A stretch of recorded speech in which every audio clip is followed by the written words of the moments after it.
आप थकते नहीं है सोचकर, बार बार जन्म, बार बार मरण, बार बार भोग, बार बार चाह, मलिन हृदय, इसलिए नहीं थकते हो। नहीं तो सोच के तुम भयभीत हो जाओगे, और भयभीत होना बहुत अच्छा है। यदि भयभीत हो गए तो प्रभु की शरण तुम्हारे हृदय में मांगने की बात आ जाएगी। तो जो शभीत आवाज सरनाई, तो रखियो ताहि प्राण की नाई। बड़े कृपालु प्रभु हैं, जिनको यहां विषम परिस्थिति देकर के साधु संग दे देते हैं। बड़ी कृपा समझो, जिनकी सारी अनुकूलताओं को नष्ट कर देते हैं और एक मार्ग बना देते हैं। चलो अब तो एक ही मात्र उपाय है, संतों के पास बैठे, उनकी बात सुने, फिर हम समझें कि हमारा लक्ष्य क्या है। अब तो हमारा कोई नहीं रहा, ये सबसे बड़ी कृपा होती है। जब किसी पर एक कृपा होती तो चूंकि सन्मुखता ना होने के कारण फिर वो भगवान को भी कोसता हुआ उन्हीं विषयों की प्राप्ति के लिए असत मार्ग का आचरण लेता है, चोरी, हिंसा, बलात्कार आदि आदि। बड़ा विचित्र खेल। भगवान कृपा करते हैं, वो उस कृपा को ठुकराकर असत मार्ग ले लेता है। जीवन के विभिन्न स्तरों पर हम न जाने कितने कितने स्वांग करते चले आ रहे हैं। बस एक ही लक्ष्य था सब स्वांगों का, कि मैं निहाल हो जाऊं, निष्काम हो जाऊं, आनंदित हो जाऊं। पर किसी भी स्वांग से मुझे ये बात प्राप्त नहीं हुई। बार बार थोड़ा सा सुख और महान दुख यही भोगते चले आए। दुख का परिणाम भोगते हुए सुख की लालसा में जीवन भगवत विस्मृति के गर्भ में गिर गया। एक एक शब्द, सुख की लालसा में भोग रहे हैं दुख, और प्रभु की स्मृति, प्रभु का भजन त्याग दिए हैं। हमें यह नहीं पता चल रहा कि जो हमारी लालसा है वो केवल भजन से पूर्ण होगी। नए नए भोगों की चाह, नए नए आभावों का हृदय में दुख ज्यों का त्यों बना हुआ है। पता नहीं कैसी माया है। मन में आता है कि यदि इतना हमारे पास सुख सुविधा होती तो हम बहुत सुखी हो जाते। अगर उसी जीवन में उतना हो गया तो उससे लाख गुना बढ़कर मांग, अभाव ही अभाव, कमी ही कमी, पूरे जीवन भर कमी। बड़ा आश्चर्य। आप देखो ना कैसा छलावा माया करती है। बचपन से लेकर अभी तक देखो, हमारी मांगें बदलती गई, वस्तुएं भोगते रहे, व्यक्तियों का संयोग लेते रहे, लेकिन अभाव कम नहीं हुआ। अब और जिस जीव पर भगवान की अनंत अपरिसीम कृपा होती है उसे भगवान दुख, विपत्ति, अपमान के जाल में फंसाते हैं। क्यों? निर्दयी है क्या? नहीं, यही एक औषधि केवल रह गई है। मनुष्य शरीर दिया, बड़ी अनुकूलताएं दी, फिर उसी में फंस गए तुम। अब क्या करें? ये कड़वी औषधि है पर अमोघ है। चाहे जितना उछल कूद मचाओ, कृपा समुद्र प्रभु ने अब तुम पर कृपा कर दी, अब तुमको भजन करना ही पड़ेगा। तुम्हारे लिए अब कोई रास्ता नहीं। एक बार कोई महापुरुष किसी उपासक से कह रहे थे, तुम लिख लो कागज में, तुम्हारे भाग्य में विषय सुख नहीं है। अगर तुम विषय सुख के लिए चेष्टा करते हो तो मारे जाओगे। लिख लो, तुम्हारे भाग्य में नहीं, तुम्हारे भाग्य में भगवत सुख है। इसे श्राप मानोगे या वरदान मानोगे? उन्होंने क्लियर कर दिया, है ही नहीं तुम्हारे भाग्य में विषय सुख। कुछ भी करके देख लो, करोगे तो मारे जाओगे। मारे जाओगे अर्थात तुम्हारी वृत्ति मारी जाएगी। उसके लिए प्रयास मत करो। तुम्हारे सुख में भगवत सुख है, तुम्हारे भाग्य में भगवत सुख है। रहस्य न समझने के कारण लगता है देखो ऐसा कह दिया, तुम्हारे भाग्य में विषय सुख है ही नहीं। ऐसे ही तुम कितना उछल कूद मचा लो, तुम कितना भागो, तुम्हें तीन तरफ से घेर लिया गया है, एक ही रास्ता है, इधर इधर इधर, तीनों तरफ बंद कर दिए गए रास्ते, पीछे लौट नहीं सकते, दाएं बाएं कोई रास्ता नहीं रखा गया, सन्मुख चलो भगवान की सीधे। अगर खड़े हो गए तो इतनी पीड़ा दी जाएगी कि खड़े भी नहीं हो सकते, आगे बढ़ो। यह है भगवान की विशिष्ट कृपा। चाहे जितना तुम प्रयास कर लो, यदि भगवत कृपा हो गई तो तुम्हें भजन करना ही पड़ेगा, भगवत प्राप्ति होगी ही तुम्हें। अपने लोग इसी लाइन में आ गए हैं, पता ही नहीं था कि कोई मंजिल भी होती है, ये कोई रास्ता भी होता है। ऐसे ही घेर के लाए और दौड़ाते चले, तब पता चला कि मुझे कितने महान मार्ग में प्रभु चला रहे हैं।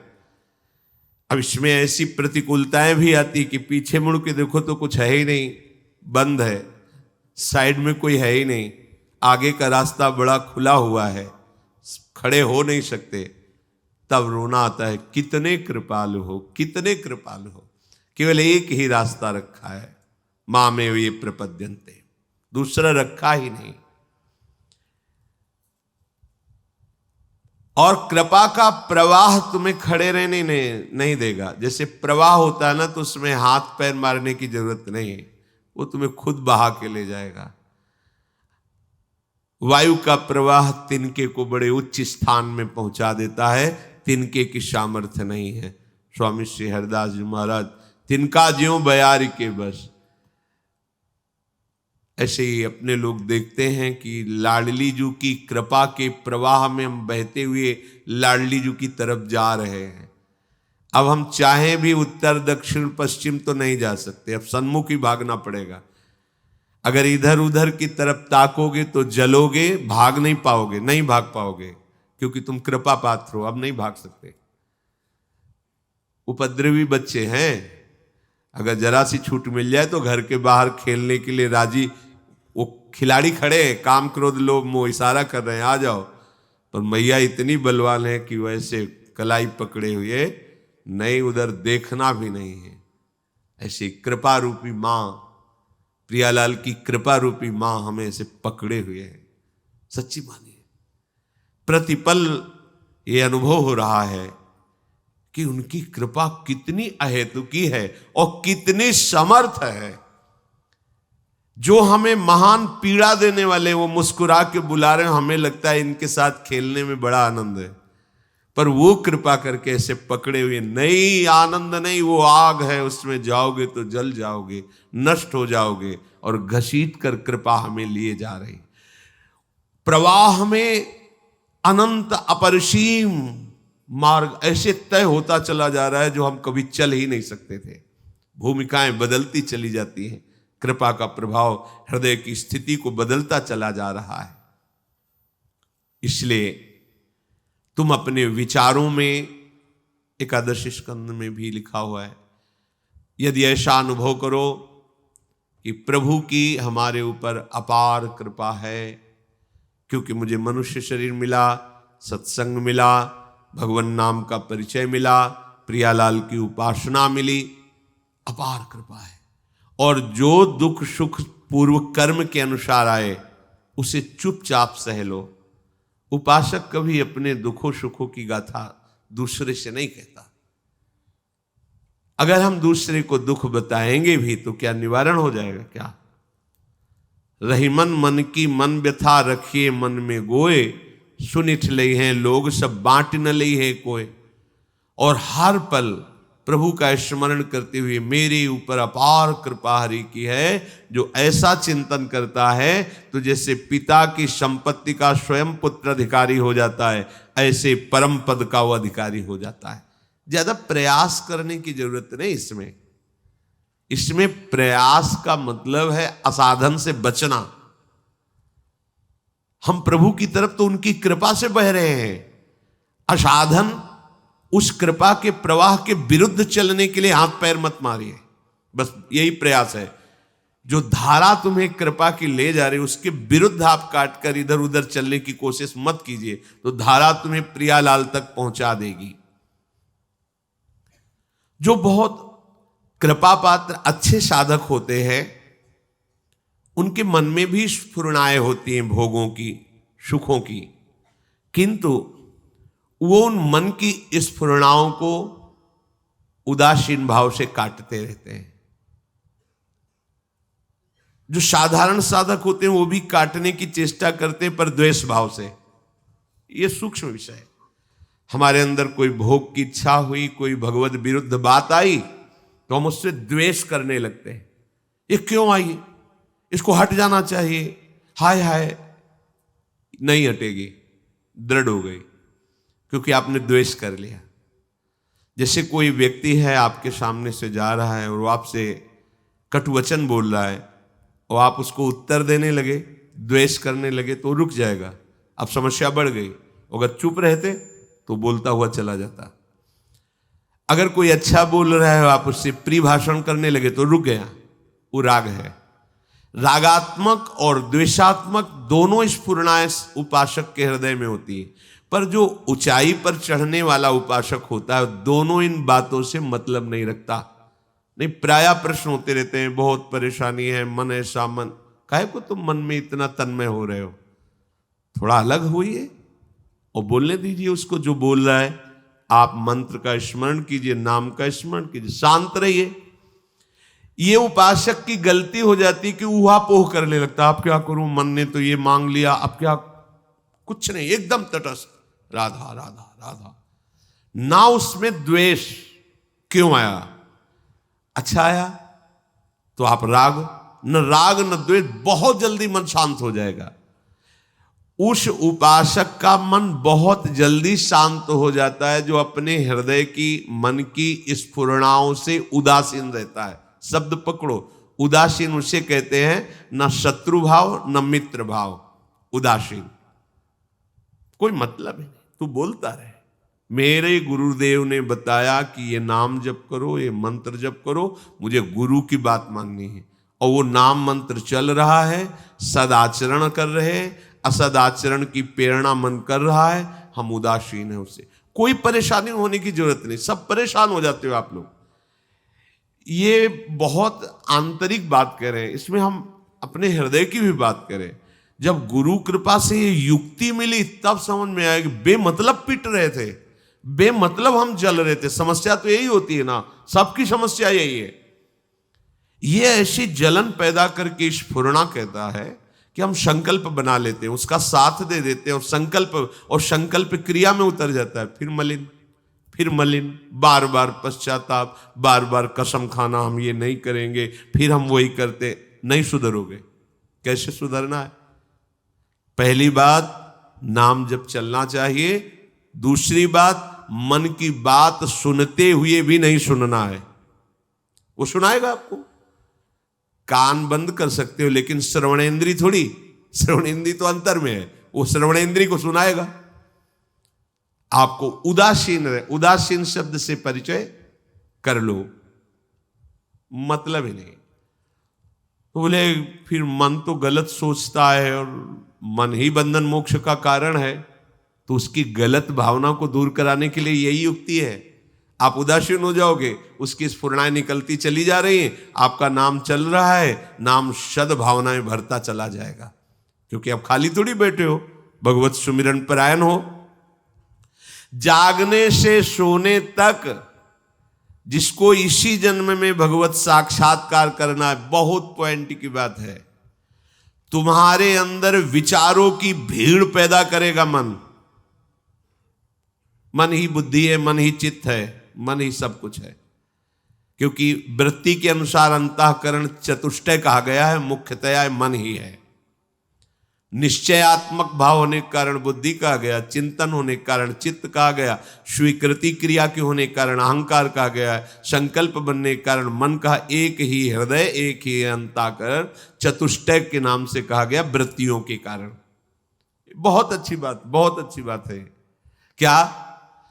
जगने से लेकर सोने तक ये तुम्हारे अंदर विचारों की भीड़ पैदा करेगा। अच्छे विचार, बुरे विचार, ये ऐसे फेंकता रहता है, इसका काम है। ये कभी शांत नहीं रहता। देखो, आप देखना, खोया रहता आदमी, चल रहा है। और साधक ऐसा नहीं होता, वो उसकी स्फुरणाओं को देखता हुआ भी मंत्र, नाम प्रभु की तरफ रहता है। मुख्यतया लक्ष्य उधर रहता है, जांच इसकी होती रहती है। और उदासीन, बिल्कुल हृदय में जलन नहीं होती। प्रारंभ में तो जलन, ये गंदी बात क्यों सोच रहा है, ये ऐसा, अच्छी बात आई तो हर्षित हो गए, बुरी बात आई तो शोकित। मतलब तुम तदात्म हो अंतःकरण से, हटो अंतःकरण से। बिल्कुल अलग है, बिल्कुल अलग है। मान लीजिए, अभी आप समझ नहीं पा रहे, बिल्कुल अलग है। वो बिल्कुल कुछ नहीं कर सकता तुम्हारा जब तक तुम उसको सपोर्ट नहीं दोगे। सपोर्ट ना देने की सामर्थ्य नाम देगा, नाम, दूसरा कोई उपाय नहीं। मान लीजिए, हृदय की बात मान लीजिए, जितना तुम नाम जप करोगे उतना तुम में बल आता जाएगा और तुम मन का निरीक्षण करोगे, मन को देखते रहोगे। अभी तुम मन को देख नहीं पा रहे क्योंकि अलग नहीं हुए। तुम ही मन बन करके मांगे कर रहे हो, मन बन करके क्रियाएं कर रहे हो, मन बन करके विचारों में फंसे हुए। बहुत गंभीरता से देखो, एक क्षण भी तुम बिना विचार के नहीं रहते। बहुत गंभीरता से देखो, वो चल रहा है, वो अपना जाल बुन रहा है, मकड़ी की तरह वो जाल बुनता रहता है, उसी में खेलता रहता है। जैसे मकड़ी अपने अंदर से जाल निकालती, उसी में खेलती रहती है, ऐसे ही मन अपने अंदर से जाल फैलाता रहता है प्रपंच का, और उसी में खेलना चाहता है। उपासक को चाहिए कि उन विचारों में से, सब गंदे नहीं होते, कुछ अच्छे विचार होते हैं जो सपोर्ट कर रहे, जो मार्ग में, भगवत मार्ग में बढ़ने वाले। और जो असत्य विचार हैं उनसे बिल्कुल दुखी नहीं होना है। आप दुखी हो जाते हो। बहुत से उपासक रोते हुए प्रश्न करते, मैं मन से बहुत परेशान हूं। ये बिल्कुल गलत बात, आप बहुत गलत स्थिति में हैं। बिल्कुल आप रो दिए तो मार देगा वो आपको। ये भेड़िया है, बच्चों को डराता है, बड़ों के सामने पूंछ दबा के भागता है। यहां बड़े कौन है? जो भगवान नाम आश्रय लिए, बड़े का सहारा लिए हुए हैं। भगवान नाम बहुत बड़ा है। कल एक उपासक ने प्रश्न किया कि अपने बड़े को, गुरुजनों को श्रीमान ऐसे लगा के बोलते हैं, और आप राधा राधा राधा, हरिवंश हरिवंश हरिवंश, ये तो सबसे बड़े हैं। तो ये नियम लागू कर देना चाहिए कि बिना श्री के नाम नहीं लेंगे। बड़े अच्छे भाव है, सम्माननीय भाव है, पर आप जानते नहीं हो ये अक्षर ब्रह्म है। जैसे राधा, ये इतना महान है कि प्रभु भी इसका स्वाद लेते हैं।